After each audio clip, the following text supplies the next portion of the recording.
"Mom, starting tomorrow, these are your new responsibilities in this house." Jessica's words echoed in my head as I read the paper she had just handed me. It wasn't a suggestion. It wasn't a request. It was an order. My own daughter, in my own home, was giving me a work schedule as if I were a newly hired domestic worker. "If you don't agree," she continued, her voice cold, a tone she'd perfected over the past few months, "you can pack your things and leave. This house needs someone who actually helps, not someone who just takes up space." My hands trembled as I read the list. 6 a.m., wake up and prepare breakfasts. 7 a.m., get the kids dressed and take them to school. 8 a.m., return for general house cleaning. 9 a.m., wash and hang the laundry. 10 a.m., prepare lunch. The list continued hour by hour until 11 at night, when, according to this document, I should be ironing clothes for the next day. And obviously, Derek added from the couch, without even looking up from his phone, all this includes paying for the house expenses. That's what your pension is for, right? No.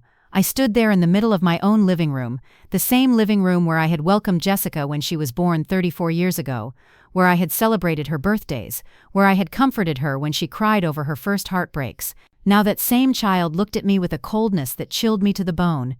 "You don't have much time to decide, Mom," she said, painting her nails a bright pink.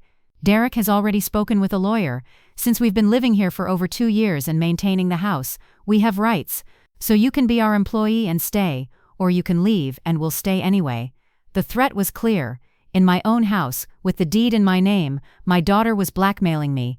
Either I became her personal servant, paying all expenses and working tirelessly, or I'd be kicked out so they could take everything. "Think it over," Jessica continued, blowing on her freshly painted nails. "At your age, where else are you going to find a place to live on a $600 pension? At least here you have a roof and food, and you can see your grandkids every day, unless of course you prefer to live alone in some miserable little room." Derek let out a cruel laugh. "Besides, honey, let's be realistic. What else are you going to do with your life? At least this way you'll feel useful. It's better than watching TV all day like old ladies your age do." My grandchildren were on the floor playing with their tablets, completely oblivious to the conversation that was shattering my world. 8-year-old Ryan looked up at me for a moment and asked, "Grandma, are you going to make snacks? I'm hungry." It was the cruelest normality. To them I was already the housekeeper, the person who fixes things, cleans, cooks, serves, not the grandma who loved them, not the woman who had worked 40 years to buy this house. I was just the free servant who was always available.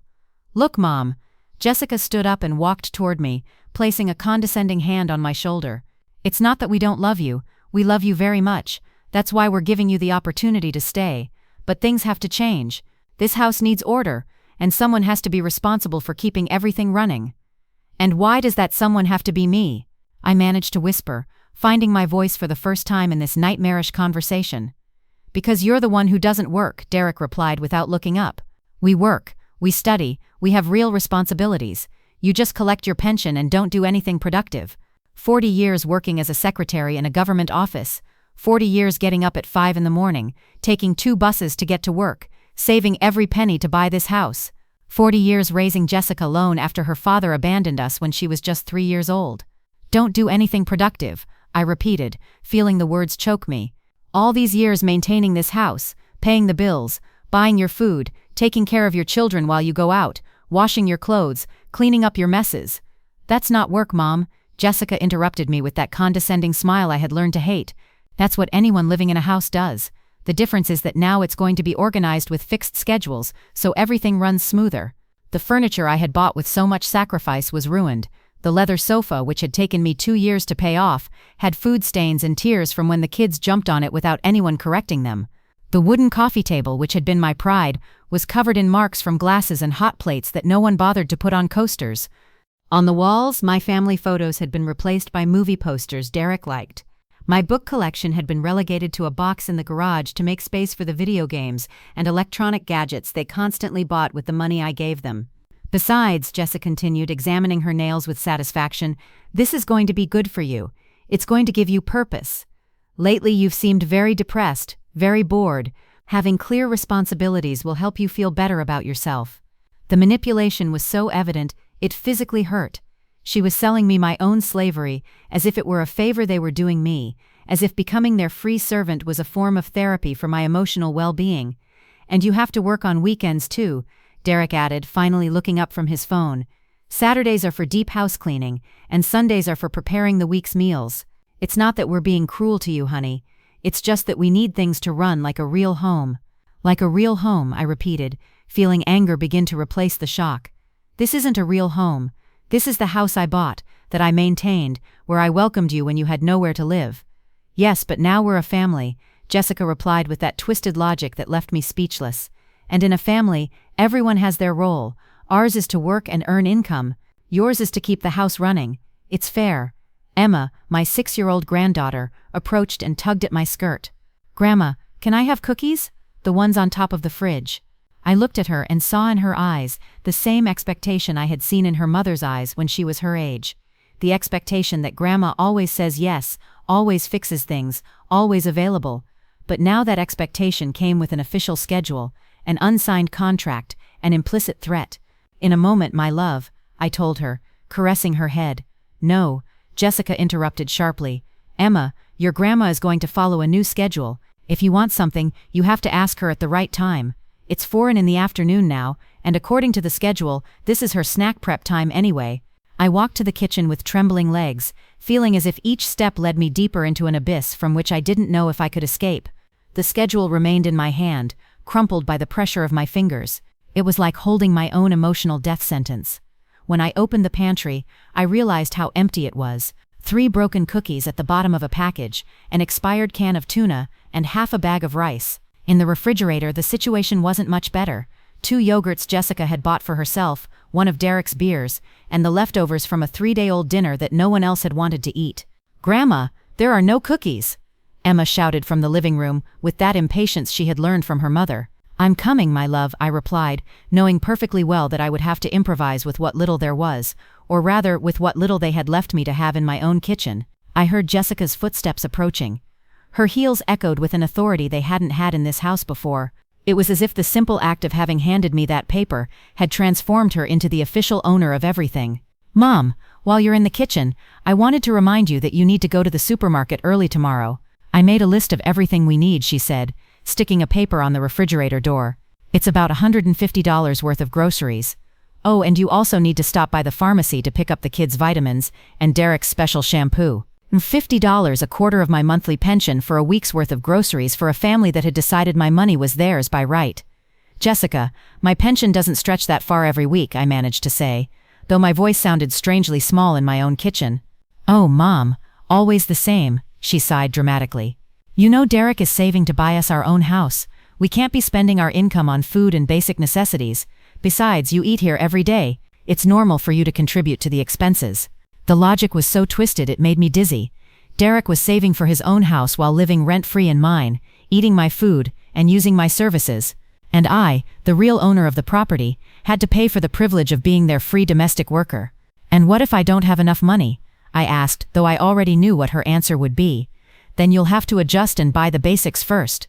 The children need to eat well, Mom. You can't be selfish with money when there are little ones in the house. Selfish with my own money in my own house. The word stabbed me like a dagger in the chest. Derek appeared at the kitchen entrance, stretching as if he had just woken from a nap. It was 4:30 in the afternoon on a Tuesday, and he was in his pajamas after watching television while I took care of everything else. Honey, could you prepare something good for dinner? It was a tough day at work today, he said, opening the refrigerator and pulling out a beer as if it were the most natural thing in the world. A tough day? I couldn't help but ask. I thought you hadn't left all morning. I work from home on Tuesdays, he replied with a tone that made it clear I had no right to question his schedule. Virtual meetings, important calls. It's very stressful. That's why I need to relax when I'm done. If he had worked from home, his workday had lasted exactly 3 hours, considering I had seen him sleeping on the couch at 1 in the afternoon. Besides, he continued, taking a long swig of his beer, Jessica and I were talking about some additional rules to make the house run smoother. For example, we need you to respect our downtime. When we're in the living room watching television, it would be better if you didn't interrupt with cleaning or cooking noises. But the schedule says I have to cook at this time, I replied, holding up the paper still in my hand. Yes, but without making noise. Or you can cook earlier when we're not resting. It's a matter of better organization. The contradiction was absurd. I had to cook at fixed times, but without disturbing their rest periods, which apparently covered most of the day. I had to follow strict rules that changed at their convenience. Jessica returned to the kitchen with a smile that didn't reach her eyes, that smile she had perfected since adolescence, the one she used when she wanted something, or when she was about to say something particularly hurtful, disguised as concern. "Mom, I also wanted to talk to you about your room," she said, leaning against the counter as if she owned the place. "Derek and I think it would be better if you moved to the small room in the back. We need the master bedroom because it's bigger and we have more things." The master bedroom. My master bedroom. The room where I had slept for 30 years, where I had cried after my husband's death, where I had dreamed of watching my grandchildren grow up in a loving environment. Now they wanted to relegate me to the tiny service room. Literally. "That room is very small, Jessica," I said, feeling my voice crack. "There's barely enough room for a twin bed. You don't need much space anyway. And that way we can have a bigger closet for our clothes and the kids' stuff. It's more practical for everyone. More practical for everyone." That was the mantra that justified every humiliation, every loss of dignity, every step toward my conversion into a shadow in my own life. "Besides," Derek added, "the small room is closer to the kitchen. It'll be easier for you to get up early to prepare breakfast without disturbing anyone." Of course, my new location in the house had been calculated to maximize my usefulness as a domestic worker, close to the kitchen to serve better, far from the main living areas so as not to bother the true inhabitants of the house. "And when do I have to move?" I asked, though I already knew I had no real choice. "This weekend would be perfect," Jessica replied cheerfully, as if we were planning a vacation. "Derek can help you move the heavy things. Well, the few things you need to take. Most of the furniture in the master bedroom we're going to use ourselves. The furniture I had bought, the solid wood dresser which had been my first purchase when I got my first job, the vanity with a mirror where I had gotten ready for my wedding, the marital bed where I had conceived Jessica. All of that would now be theirs because it was more practical." Ryan ran into the kitchen with his tablet in his hands and an urgent expression. "Grandma, my battery died and I need the charger." "Where is it?" "In my room, honey. Go get it," I said automatically. "No," Jessica intervened firmly. "Ryan, you can't go into your grandma's room without permission. She'll bring you the charger when she finishes preparing snack." The humiliation was complete. Now not even my grandson could freely enter my room. But Jessica and Derek could decide when and how I should move, what furniture I could keep, and which room I was allowed to live in. "And one more thing, Mom," Jessica continued, as if it were an endless list of new restrictions. "Sundays are our family day. Derek and I want to spend quality time with the kids, so it would be better if you plan to go out on those days. You can go to the park, visit a friend, whatever you want. We just need space to be a family." Sundays, my family day too. The day I had reserved for years to do special activities with my grandchildren, to cook together, to watch movies cuddled on the couch. Now it was the day I became an intruder in my own home. "And where am I supposed to go every Sunday?" I asked, feeling tears well up in my eyes. "I don't know, Mom. You surely have friends. You can go for a walk, go to church. There are many things a person your age can do. The important thing is that you have your own activities, that you don't depend so much on us for entertainment." That night, I couldn't sleep. I lay in bed staring at the ceiling that would soon no longer be mine, thinking about how I had reached this point. At what moment had I stopped being the mother and become the servant? When had I lost the right to have an opinion in my own home? I remembered when Jessica arrived with Derek and the children 2 years ago. They had lost their apartment because Derek had lost his previous job. They arrived with tears in their eyes, hugging me and promising it would only be for a few months while they recovered financially. "You're our salvation, Mom," Jessica had told me that first night. "I don't know what we'd do without you. You're the best mother in the world." The first few weeks had been almost pleasant. It was wonderful to have the house full of life again, to hear the children's laughter running through the hallways that had been silent since my husband died. Jessica helped me with the cooking. Derek helped with some minor repairs, and the little ones filled my heart with their spontaneous hugs. But gradually, so slowly that I didn't realize it until it was too late, things began to change. First it was Jessica asking me to watch the children while she went job hunting. Then it was Derek expecting me to prepare dinner because he was too tired from his job interviews. Afterward, it became natural for me to pay for groceries because, after all, we all eat here. Every favor I did became an expectation. Every gesture of love transformed into an obligation. Every time I said no problem to a request, I was signing my own emotional servitude. At 3 in the morning, I heard noises in the kitchen. I quietly got up and walked down the hallway, finding Derek serving himself cereal directly from the box, leaving crumbs all over the countertop that I had cleaned before going to bed. "Derek, is everything okay?" I whispered so as not to wake the children. He looked at me, startled, as if he had been caught doing something wrong. "Yes," I was just hungry. It's nothing.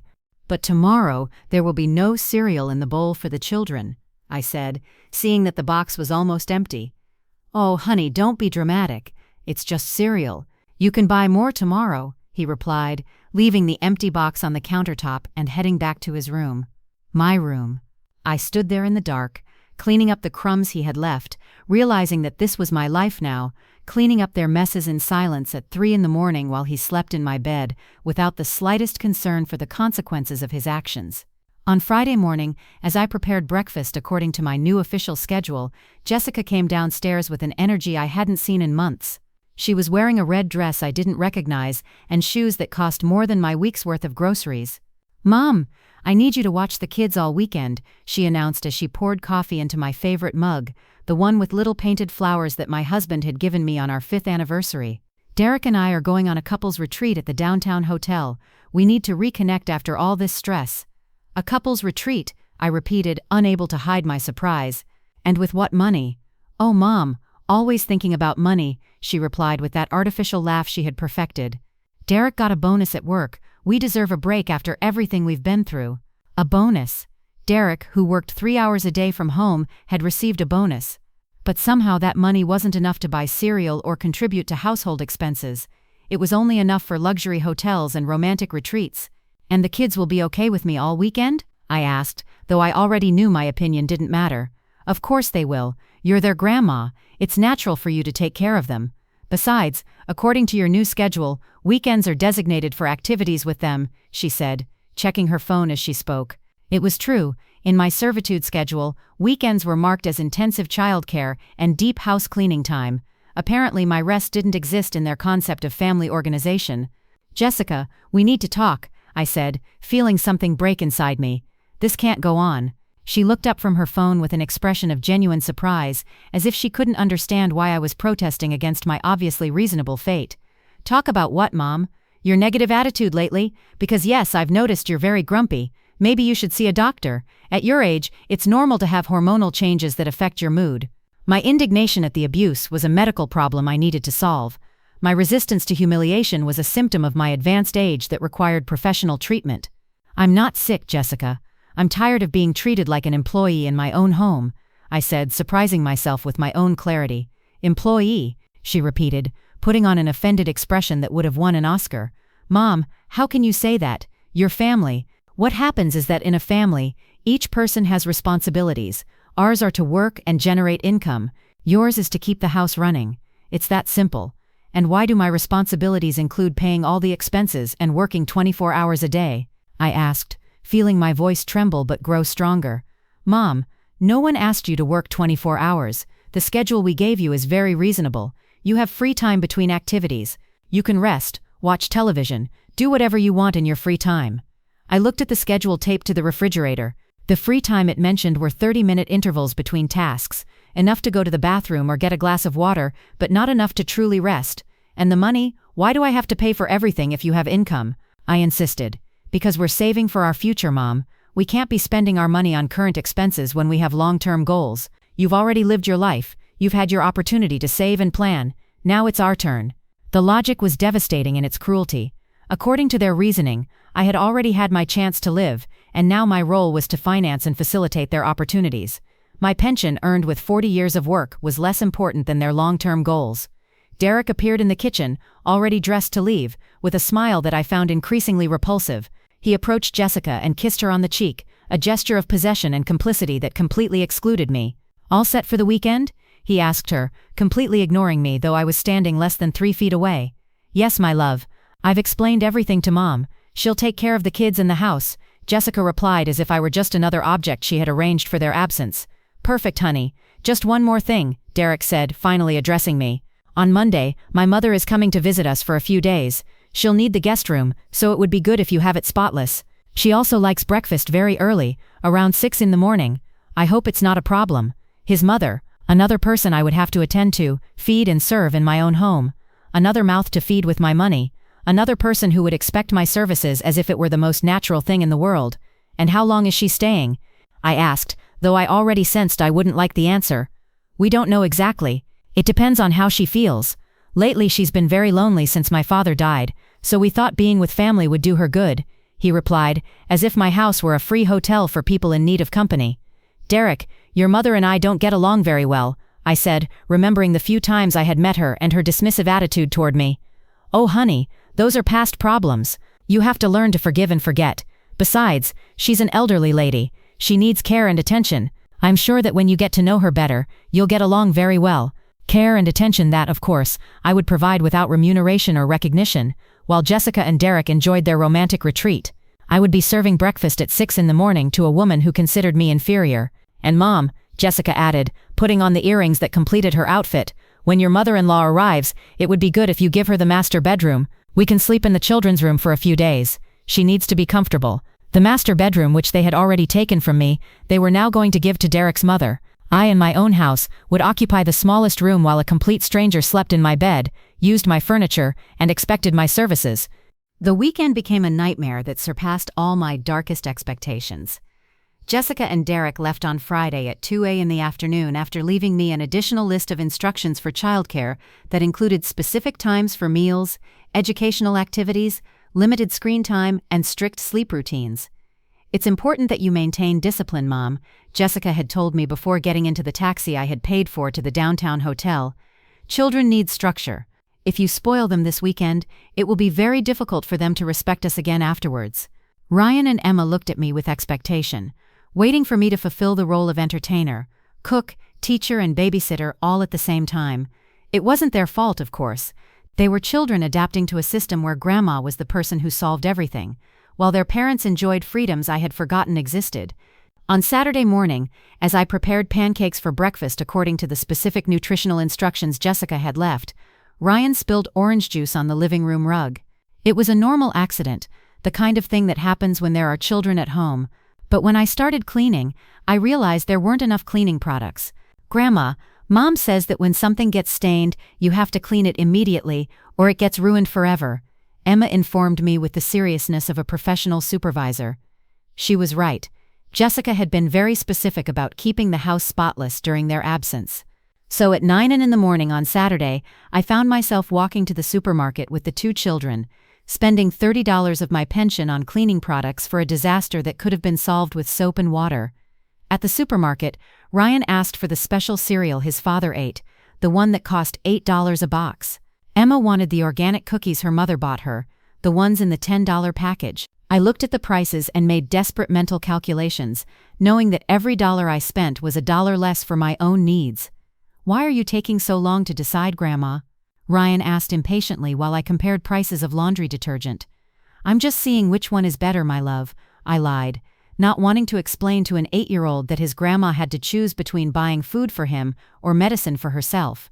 When we got home, there was a message from Jessica on my phone. "Mom, I hope you bought fresh vegetables for the week. When we get back on Sunday, we need the house to be perfect and the kitchen full. We don't want to arrive at an empty house after our relaxing trip. Fresh vegetables, another $50 I hadn't budgeted for, another 2 hours walking with the children because the taxi money would have to be used for food. Another afternoon of my weekend dedicated to serving the needs of people who were enjoying a luxury hotel with the money they had saved, thanks to my free services." On Sunday afternoon, as I cleaned the house from top to bottom for Jessica and Derek's triumphant arrival, I received a call that would change everything. It was Margaret, my neighbor of 15 years, the only person who truly knew my situation, although I had never openly spoken about it. "Honey, are you okay? You've seemed very strange lately," she said with that warm voice that reminded me what it was like to have a conversation without timers or to-do lists. "Yes, I'm fine," I lied automatically as I folded Derek's clothes that I had washed and ironed over the weekend. "No, you're not okay.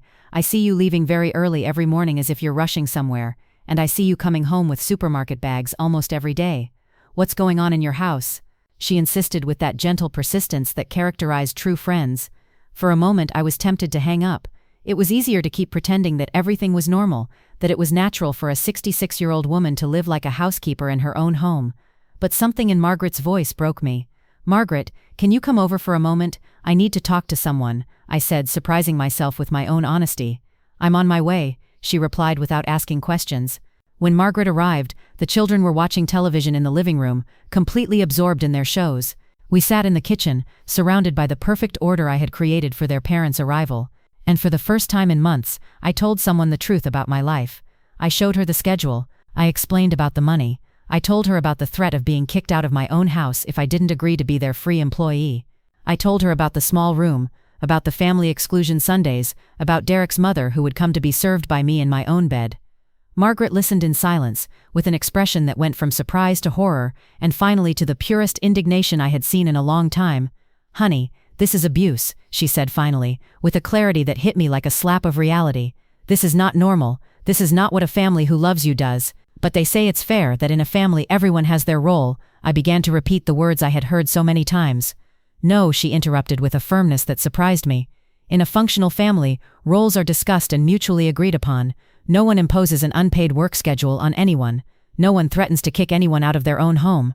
That's not love, honey. That's exploitation." The word hung in the air between us. Exploitation. It wasn't family dysfunction. It wasn't a generational misunderstanding. It wasn't my inability to adapt to modern times. It was pure and simple exploitation. But what can I do? I asked, feeling the tears finally find their way after months of being held back. They're right about one thing. At my age, with my pension, where else am I going to go? Who else is going to want me? "Honey, look at me," Margaret said, taking my hands in hers. "You are 66 years old, not 96. You own your own home, have a stable pension, and as far as I know, you have all your mental faculties perfectly clear. You don't need anyone to support you. They are the ones who need you." It was such a simple and revolutionary perspective that it left me speechless. For so long I had assumed that I was the lucky one to have a place to live, that I had forgotten that the place was mine. I had assumed that I was the beneficiary of their generosity, when in reality they were the beneficiaries of mine. Besides, Margaret continued, "Do you really think this is going to get better over time? Do you think one day they're going to wake up and decide to treat you with respect? Honey, this is going to get worse. Every limit you allow them to cross will become the new minimum standard for how they treat you." She was right. The schedule hadn't appeared overnight. It had been the result of 2 years of gradual erosion of my dignity, of small concessions that had become expectations, of favors that had transformed into obligations. "What would you do in my place?" I asked her, though I already knew the real question was whether I would have the courage to do what I knew was right. "I'd kick them out of my house tomorrow," she replied without hesitation. "And if you don't have the courage to do that yet, at least start setting boundaries, charging for your services, demanding respect in your own home, reminding them who really owns all of this." We heard the sound of a car arriving. Jessica and Derek had returned from their romantic retreat, tanned and relaxed, ready to resume the routine where I was their personal employee and they were my benevolent bosses. "Honey," Margaret told me before she left, "if you need to talk, if you need help, if you need someone to remind you that you deserve to be treated with dignity, call me day or night. And think about this. If a domestic worker worked the hours you work and paid for the privilege of working, how long do you think they would last in that job?" The question haunted me as Jessica and Derek entered the house, critically checking if I had met all their expectations during their absence. It haunted me as they complained that there was no milk in the refrigerator and that I hadn't bought enough new towels for Derek's mother's visit. That night, lying in my bed which would soon no longer be mine, I began to ask myself for the first time in a long time, what would happen if I simply said no? Monday morning arrived like a perfect storm of humiliations. At 5:30 in the morning, the doorbell woke me with its shrill sound. It was Brendan, Derek's mother, standing at my door with 2 enormous suitcases and the expression of someone expecting to be received like a queen. "Finally," she said without even greeting me, pushing her suitcases inside the house. "The taxi took forever. I hope Derek explained my special breakfast needs to you. I have a very delicate stomach and can't eat just anything." It was 5:45 in the morning. I hadn't even had time to brush my teeth or comb my hair, but there I was, receiving instructions about the special gastronomic needs of a woman who had invited herself to my house indefinitely. "Good morning, Brendan," I managed to say, though my voice sounded hoarse from interrupted sleep. "Derek told me you were coming, but—" Yes, it's good that everything is settled," she interrupted me, looking around my house with a critical eye, "although I see that this place needs some adjustments. Where is my room? I'm very tired from the trip." My room, the master bedroom that had already been taken from me and that would now be hers during her indefinite stay. I led her down the hallway, carrying one of her suitcases that weighed as if it had rocks inside, while she commented on every aspect of my decor that she disliked.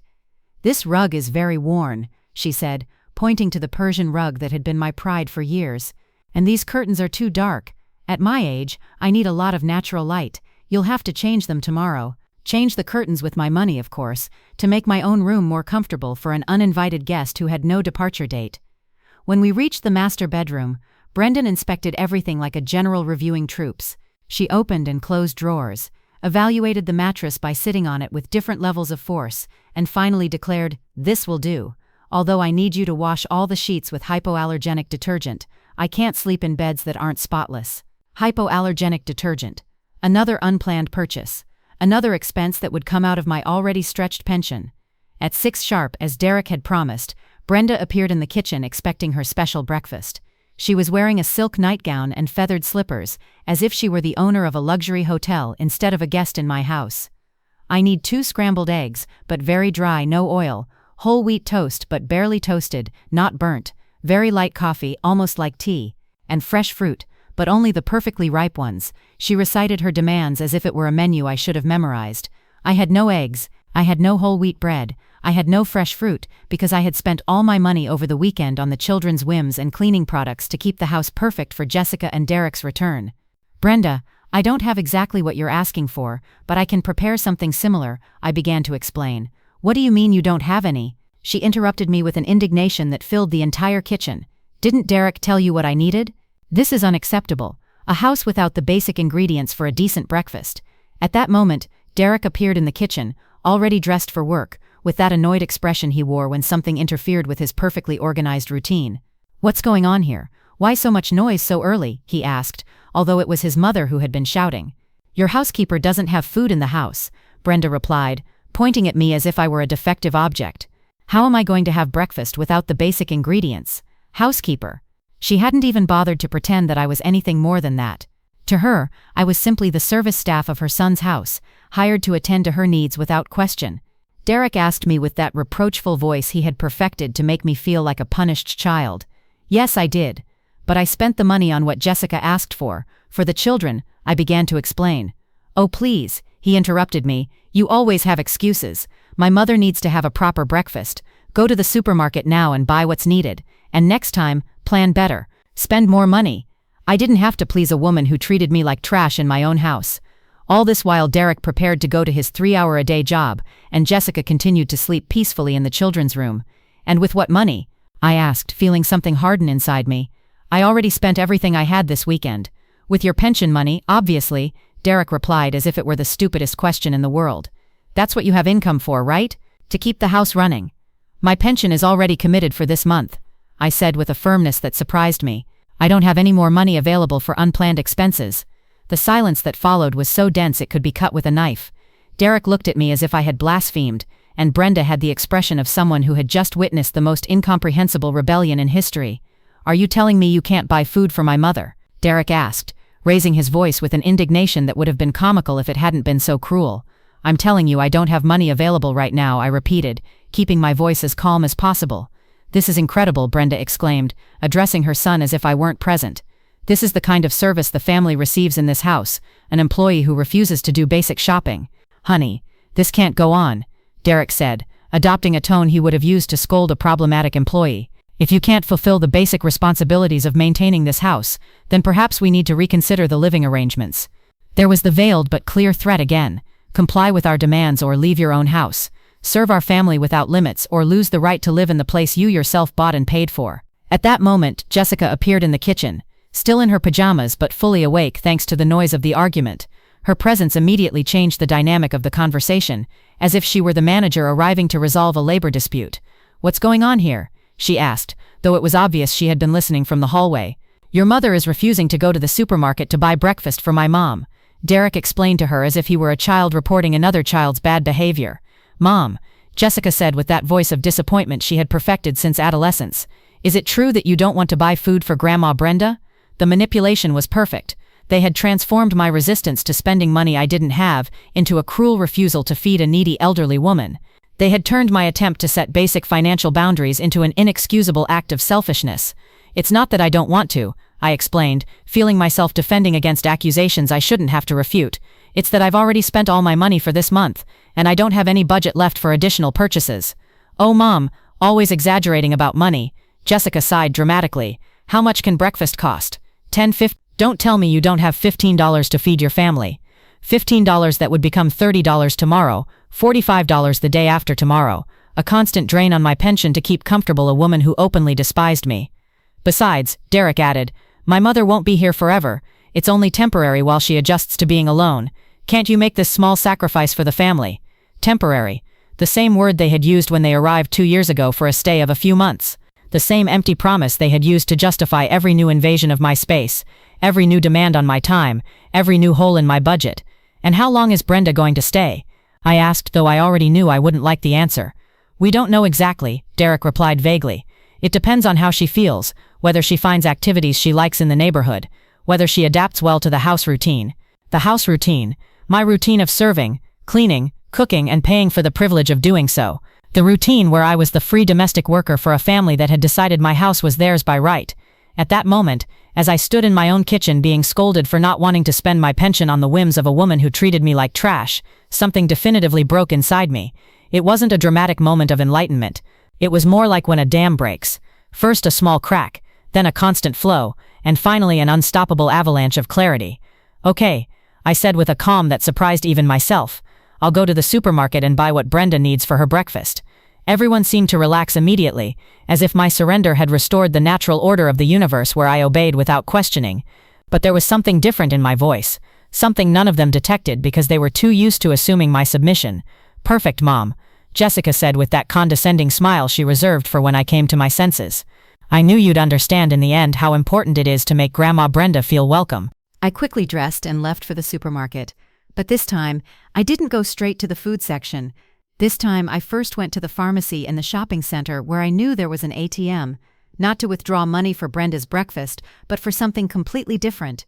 I withdrew $200 from my savings account, money I had been saving for emergencies. But I realized this was the biggest emergency of all, the emergency of recovering my dignity before it was too late. With the money in my wallet, I walked to a lawyer's office I had seen advertised in the local newspaper. It was early, barely 8:30 in the morning, but the receptionist informed me that attorney Thomas Bennett handled emergency consultations from— Is it an emergency? The receptionist asked me, a young woman with a kind smile. Yes, I replied without hesitation. I think it is. Thomas Bennett turned out to be a man in his 50s with a neatly trimmed beard and eyes that conveyed the kind of experience that comes from having seen all kinds of complicated family situations. Tell me what's going on, Mrs. Morrison, he began, consulting the card where I had written my name. Mrs. Morrison, I said, and for the first time in a long time I pronounced my name with something akin to pride. Attorney, I need to know what my rights are in my own home. I explained the entire situation. The work schedule, the threats to evict me from my property, the financial exploitation, Brenda's arrival without my consent. I spoke for 20 minutes without stopping, as if I were a dam that had finally broken. Thomas listened without interrupting, taking occasional notes and nodding with expressions that ranged from surprise to indignation. When I finished, he leaned back in his chair and looked at me with a mixture of compassion and professional determination. Mrs. Morrison, what you are describing constitutes economic and emotional abuse, he said with a clarity that hit me like a lightning bolt. Your daughter and son-in-law are committing what is legally known as elder exploitation. But they have rights for having lived in the house for 2 years. I asked, remembering Derek's threats about consulting a lawyer. In some cases, after a certain period, occupants can claim tenancy rights, he explained. But those rights never include the right to exploit the owner or to impose unpaid work conditions on them. And they definitely do not include the right to bring additional guests without the owner's consent. I felt as if a huge weight had been lifted from my shoulders. For the first time in months, someone was confirming that my perception of reality was correct, that I wasn't being dramatic or ungrateful. What can I do? I asked, though for the first time in a long time, the question came with hope instead of desperation. Several things, he replied, consulting his notes. First, you can notify them in writing that you are terminating any informal housing agreement you had. Second, you can establish clear limits on the use of your property and your financial resources. Third, you can request that unauthorized guests vacate the property immediately. And what if they refuse? I asked, thinking about my family's reactions when they received those notifications. Then we have several legal options, including eviction orders and reports of elder abuse. But my experience tells me that when families realize that the elderly person is legally advised and knows their rights, they usually reconsider their behavior very quickly. Thomas explained that he could draft a legal letter that same day, setting new terms for anyone who wanted to continue living in my house. Terms that included paying market-rate rent, contributing equally to household expenses, and absolute respect for my authority as the owner. "How much does this type of consultation cost?" I asked, fearing it would be more money than I could afford. "For elder abuse cases we have special rates," he said with a reassuring smile. $100 for the initial consultation and $200 for drafting the necessary legal notifications. If the case becomes complicated and we need to go to court, we can discuss a payment plan. $300 what I spent in 2 weeks maintaining my family, what Jessica and Derek had spent in a single night of their romantic retreat. For the first time in a long time, it seemed like money very well spent. "Attorney Bennett, I want you to draft those letters today," I said, taking the money from my wallet with hands that no longer trembled. "Excellent decision, Mrs. Morrison. These letters will be ready this afternoon. Do you want me to deliver them personally to your family, or do you prefer to do it yourself?" "Myself," I replied without hesitation. "I think it's time I had an honest conversation with my family." When I left the lawyer's office, I felt like a completely different person. It wasn't that I had suddenly regained all my confidence, but for the first time in months, I had a plan. I had legal rights that no one could take away with threats or emotional manipulation. But before returning home, I had one more stop to make. I went to the bank and spoke with the manager about changing the access codes to my accounts and setting strict limits on who could make transactions on my behalf. "Have you had problems with unauthorized access to your accounts?" the manager asked me, an efficient woman who seemed to immediately understand the situation. "Let's just say I want to make sure only I can handle my money from now on," I replied. "Very sensible," she told me while processing the changes. "Do you also want to review who has authorization to use your credit cards?" "Excellent question." Jessica had been using my credit card for months for emergencies that were never reimbursed. It was time for those emergencies to become other people's responsibility. "I want to cancel all additional authorizations," I said firmly. "Only I will have access to my accounts and cards." When I finally returned home, it was almost 11 in the morning.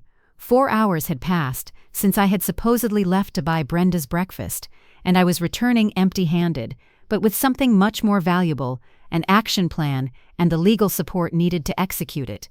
Derek had already gone to work, but Jessica and Brenda were in the living room, clearly annoyed by my delay. The children were at school, which meant we would have privacy for the conversation I was about to have. Finally, Brenda exclaimed upon seeing me enter. "Where have you been? It's almost 11 and I haven't had anything to eat. And where's the food?" Jessica asked, noticing I wasn't carrying any grocery bags. "We need to talk," I said, keeping my voice calm but firm. "All three of us right now." Something in my tone must have alerted them because both fell silent, looking at me with a mixture of surprise and caution they hadn't shown in a long time. "Sit down," I said, pointing to the sofa. "This conversation is going to change a lot of things in this house." "I've been at a lawyer's office," I began, watching their expressions go from irritation to alarm in a matter of seconds. "And I've learned some very interesting things about my rights as the owner of this house." The silence that followed was deafening. Jessica looked at me with that expression she wore when she was a child, and was caught doing something she knew was wrong. Brenda, for her part, seemed genuinely confused, as if she couldn't understand why a housekeeper would be consulting lawyers. "Mom, what are you doing?" Jessica asked with a voice that tried to sound concerned but couldn't hide the panic. "Why did you go to see a lawyer without telling us anything?" "Because I wanted to understand exactly what my legal situation is in my own home," I replied, keeping my voice serene. "And it turns out it's very different from what you've led me to believe." I took out the documents Thomas had prepared in record time, 3 letters with official letterhead addressed respectively to Jessica, Derek, and Brenda. The weight of the paper in my hands felt like the weight of my own dignity being restored. "These are legal notifications," I continued, placing the documents on the coffee table. "You can read them now, or you can wait for me to formally deliver them to you this afternoon, but the content is the same." Jessica immediately stood up and took her letter, reading it with a speed that revealed her desperation to understand how serious the situation was. Brenda took hers with trembling hands while I watched her expression of superiority gradually transform into shock. "This is ridiculous," Jessica exclaimed after barely reading the first page. "You can't kick us out of the house, we're your family." "I'm not kicking you out," I replied with a calm that surprised me. "I'm offering you the opportunity to stay under new conditions, fair and legal conditions." Jessica's letter clearly stated the new rules. If she wanted to continue living in my house, she would have to pay $800 a month in rent, contribute half of all household expenses, and respect my authority as the owner and my right to privacy in my own room. Then maybe it's time you looked for a real job, I replied, using the same condescending tone she had perfected for speaking to me. Or maybe it's time you found a place you can afford with your own income. Brenda had finished reading her letter and was looking at me as if I had completely lost my mind. Her notification was simpler. She had 48 hours to vacate the property, as her presence had not been authorized by the owner. "You can't do this," she stammered, her voice breaking with indignation. "I'm an old woman. You can't kick me out on the street like a criminal." "I'm not kicking you out on the street," I replied firmly. "I'm asking you to return to your own home or to find accommodation in a place where you are a welcome guest, not an imposed burden." "Derek won't allow this," she threatened, getting up from the sofa with more energy than she had shown since her arrival. "He will defend his mother." "Derek can defend his mother in your house," I said, pointing toward the door. "This is my house, and my rules are respected here." Jessica had remained silent, reading and rereading the letter as if she expected the words to magically change. When she finally looked up, there were tears in her eyes, but not the kind of genuine sadness. They were the calculated tears she had used since childhood to manipulate situations in her favor. "Mom, how can you do this to us?" she whimpered with a voice that tried to sound devastated. "We love you. We just wanted us to be a united family, and this is how you pay us back. You threaten us with lawyers." "A united family doesn't work with work schedules for one of its members," I replied, standing firm against her performance. "A united family doesn't threaten its members with kicking them out of their own home if they don't agree to be free domestic workers." "We never threatened to kick you out," she protested, though both of us knew that was exactly what they had done. "Jessica, I have the list you gave me," I said, taking the crumpled schedule from my purse. "At the end, it clearly says that if I don't agree with these conditions, you understand that I prefer to find another place to live. What do you call that?" She was speechless for a moment, clearly looking for some way to reinterpret her own written words. Finally, she opted to change strategy. "Okay, maybe we were too strict with the schedule," she admitted, adopting a conciliatory tone. "We can change that. We can be more flexible. You don't need to bring lawyers to solve family problems." "The problem isn't just the schedule, Jessica," I said, feeling stronger with each word. "The problem is that you have turned me into your unpaid housekeeper. The problem is that you spend my pension as if it were yours. The problem is that you invite people into my house without my permission and expect me to attend to them." Brenda, who had been listening to our discussion with increasing agitation, finally exploded. "This is crazy. Derek told me he lived with a loving family. He didn't tell me he would live with a crazy old woman who thinks her house is a hotel." "Precisely," I replied, looking directly into her eyes. "This is not a hotel. It is my house. And in my house, guests are invited, not imposed." "But I am Derek's mother," she shouted, as if that gave her automatic rights over my property. "And I am the owner of this house," I retorted with a firmness I didn't know I possessed. "Your family relationship with Derek does not give you rights over my home." Jessica had been silently calculating, probably doing math on how much it would actually cost them to live independently. When she spoke again, her voice had a desperate tone I had never heard from her. "Mom, let's be realistic," she said, trying to sound rational. "We can't pay $800 in rent plus household expenses. You know that. And you can't live alone at your age either. We need each other." "I've lived alone before," I replied. "I lived alone for 10 years after your father died, before you arrived, and I lived very well, thank you very much. But now you're older," she insisted, playing the age card as a last resort. "What are you going to do if you get sick? What are you going to do if you need help?" "I'll hire professional help if I need it," I said, an idea that had just occurred to me but sounded perfectly sensible. "There are many services for seniors that charge for their services and provide them with respect and professionalism. Are you going to pay strangers instead of accepting help from your family?" she asked, as if the idea were personally offensive. "I'm going to pay for professional services instead of being exploited by people who take advantage of my love for them," I corrected. "There's a very important difference." At that moment the phone rang. It was Derek, probably calling to check that his mother had been properly attended to during his absence. Jessica ran to answer, speaking in urgent whispers that clearly communicated that a family crisis was unfolding. While she spoke, Brenda approached me with an expression that had changed from indignation to something akin to respect. It was the first time she had looked at me as if I were a real person instead of a talking piece of furniture. "Honey," she said with a considerably softer voice, "maybe we can reach some arrangement. I don't have to stay in the master bedroom. Can I sleep on the sofa?" "Oh, Brenda," I interrupted her gently, "the problem isn't where you sleep.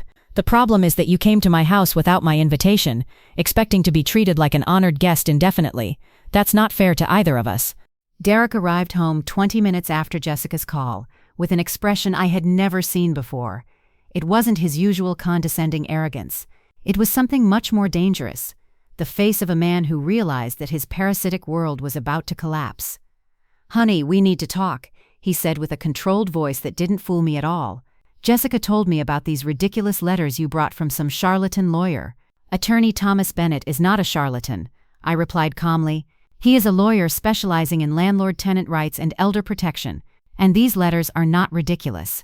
They are perfectly valid legal notifications." "This is a betrayal," he exploded, dropping all pretense of diplomacy. "After everything we've done for you, after keeping you company so you wouldn't be alone, after turning this empty house into a home full of life."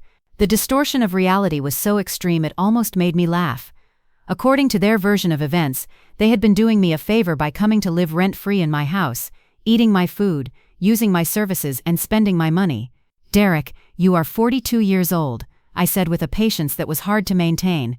"If you want to live in a house full of life, you can buy your own house and fill it with all the life you want, but not at my expense. We've been saving to buy our house," he shouted as if that justified 2 years of exploitation. "But it's impossible to save when there are so many expenses. You don't understand how expensive it is to raise 2 children."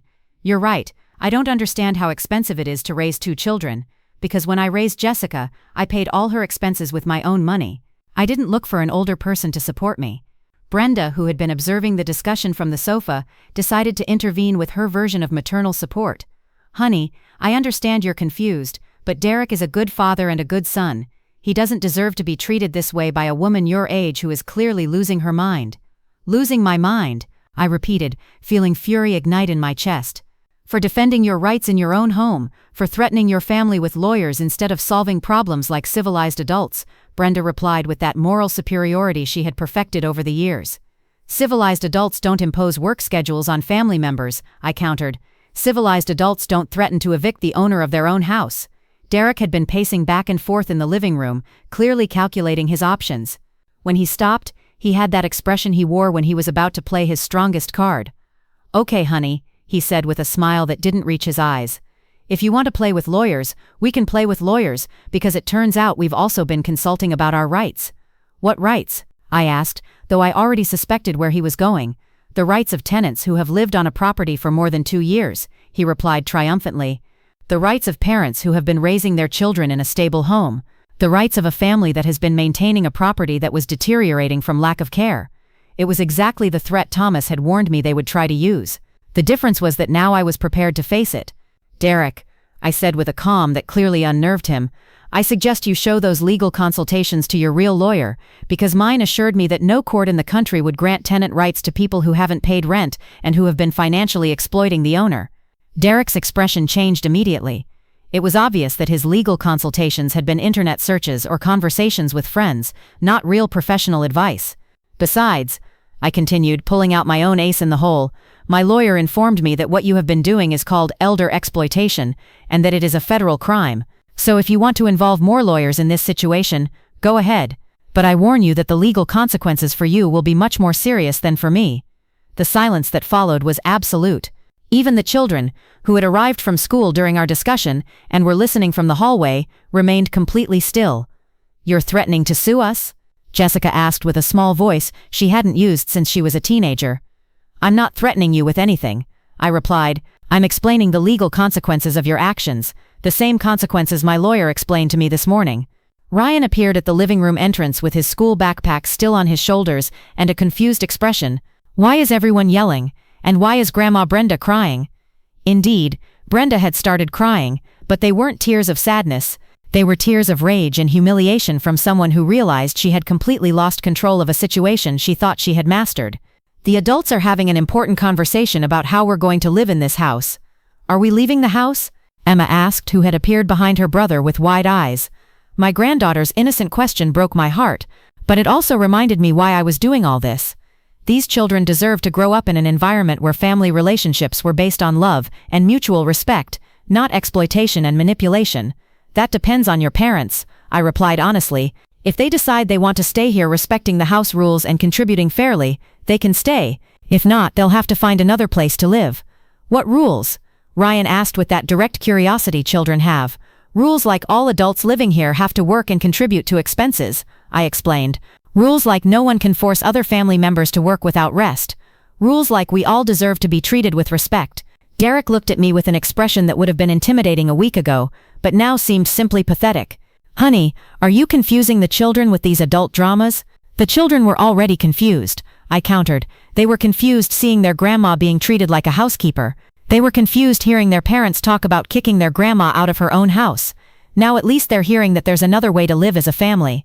Jessica approached her children and hugged them in a gesture that would have been tender if it hadn't been clearly calculated to generate pity. Children, go to your room and do your homework. The adults need to finish talking. When the children left, the atmosphere in the living room became even more tense. It was as if we were all waiting for someone to make the next move in a chess game where the rules had completely changed. Okay, Derek finally said, adopting a negotiating tone. Let's say you're serious about all this. Let's say you really want us to pay rent and contribute to expenses.